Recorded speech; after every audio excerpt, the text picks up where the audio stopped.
Hariharan. I am a medical student from Guntur Medical College, ma'am.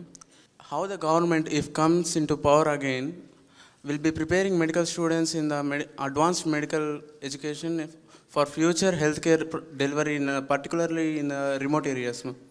ఇప్పుడు మనకు 11 existing medical colleges ఉన్నాయి.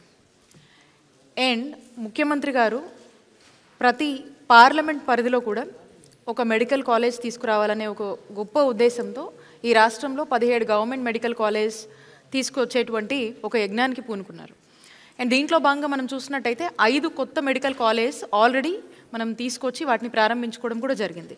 So ఇప్పుడు రాష్ట్రంలో ఈ 17 మెడికల్ కాలేజ్ ఏదైతే ప్రతి పార్లమెంట్ పరిధిలో అంటే ప్రతి డిస్టిక్లో కూడా ఏదైతే మనం ఒక మెడికల్ కాలేజ్ తీసుకురావాలనుకున్నామో అంటే ఎస్పెషల్లీ మీరు చూసినట్టయితే ట్రైబల్ ఏరియాస్లో, రిమోట్ ఏరియాస్, అక్కడ ఉన్నటువంటి ఇంకా ఎంత దూరం ప్రాంతానికైనా కూడా అక్కడ వైద్య సేవలకు ఎటువంటి ఇబ్బంది ఉండకూడదు అనే దాని మీద ఒక ఆలోచన చేసి and at the same time మన పిల్లలందరూ కూడా ఎక్కడికక్కడ ఇక్కడే ఒక మంచి చదువులు చదువుకోవాలి, వైద్య విద్యను ఇక్కడే అభ్యసించాలి, ఒక మంచి నాణ్యమైన వైద్యం అందించాలి అని చెప్పేసి దీనికోసము ఒక వరల్డ్ క్లాస్ స్టాండర్డ్స్తో కూడినటువంటి ఒక మంచి ఎడ్యుకేషన్ని ఇక్కడే వాళ్ళు పొజెస్ చేయాలనే ఆలోచనతో మనకు ఈ మెడికల్ కాలేజ్, గవర్నమెంట్ మెడికల్ కాలేజ్ని తీసుకురావడము అండ్ వీటిని కొత్తవి తీసుకురావడం, ఉన్నటువంటివి కూడా నాడు నేడు కింద ఇంప్రూవ్ చేయడం అనేది జరుగుతుంది.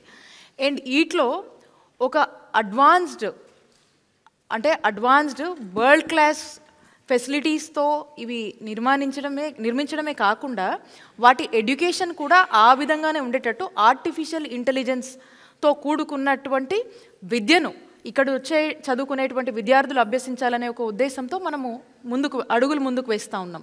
సో దీనికి సంబంధించి ఎక్కడ ఈ కాంపిటేటివ్ వరల్డ్లో ఇక్కడ చదువుకుంటున్నటువంటి మన డాక్టర్స్, సో వీళ్ళందరికీ కూడా ఎక్కడ అంటే వేరే కంట్రీస్లో చదివినా ఇంకో దగ్గర చదివినా కూడా ఏ విధమైనటువంటి స్టాండర్డ్స్తో ఎడ్యుకేషన్ ఇస్తారో అదే మన గవర్నమెంట్ సెక్టార్లో కూడా అలాంటి ఎడ్యుకేషన్ ఇవ్వాలనే ఉద్దేశంతో మనము ఇలాంటి ఆర్టిఫిషియల్ ఇంటెలిజెన్స్ లాంటి నెక్స్ట్ లెవెల్ కోర్సెస్తో కూడుకొని వాటిని ఆ విధమైనటువంటి చదువుల్ని మనం ఇన్కార్పొరేట్ చేస్తూ మనం ఎడ్యుకేషన్ అనేది ఇక్కడ ఇవ్వడం జరుగుతుంది.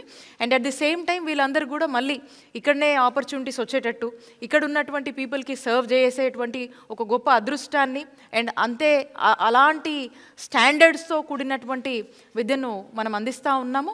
ఇంకా కూడా ముందు కూడా ఇంకా అడ్వాన్స్డ్ ఫీచర్స్ కానీ అడ్వాన్స్మెంట్తో పాటు మనం కూడా అలాగే అప్గ్రేడ్ చేస్తూ అప్డేట్ అవుతూ ఈ విధమైనటువంటి విద్యని మనము అందించబోతా ఉన్నాం. బట్ మేడం, ఇప్పుడు 17 మెడికల్ కాలేజీలు పెట్టాలి అన్న ఏదైతే మీరు ఇనిషియేట్ చేశారో ఈ 5 ఏళ్లలో కేవలం 5 మెడికల్ కాలేజీలు వచ్చాయి, డిలేస్ బాగా జరుగుతున్నాయి, ఏదైతే ప్రామిస్ చేశారో అది చేయలేకపోతున్నారు అన్న ఈ అలిగేషన్ని మీరు దీని గురించి మీరు ఏమంటారు? వై సో మచ్ డిలే అంటే? ఈ 4.5 years ముఖ్యమంత్రి గారి పాలనలో 5 కాలేజీలు ఆల్రెడీ మనం ప్రారంభించాం. ఓకే, ఇంకా కోవిడ్ లాంటి ఫ్యాక్టర్స్లో మనం ఇబ్బంది పడినప్పటికి కూడా ఆల్రెడీ మనము ఈ 5ని మనం ప్రారంభించుకోవడం జరిగింది ఫేజ్డ్ మేనర్లో. అంటే నెక్స్ట్ ఇయర్కి వచ్చేసి ఇంకొక 5 కాలేజ్ని మనం ప్రారంభించుకోబోతున్నాం. ఆ నెక్స్ట్ ఇయర్కి వచ్చేసి మనము రెస్ట్ ఆఫ్ ద కాలేజ్ని మనం ప్లాన్ చేసుకోబోతున్నాము. అంటే ఆలోచన చేయండి, ఒక ఫేజ్డ్ మేనర్లో మనం ప్రాపర్గా ప్లాన్ చేసుకొని వెళ్తున్నాం. So, but the goal will be achieved, that 17 colleges.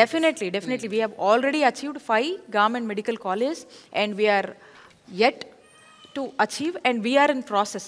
దాని ప్రోగ్రెసివ్గా వర్క్స్ అని కూడా నడుస్తూ ఉంది.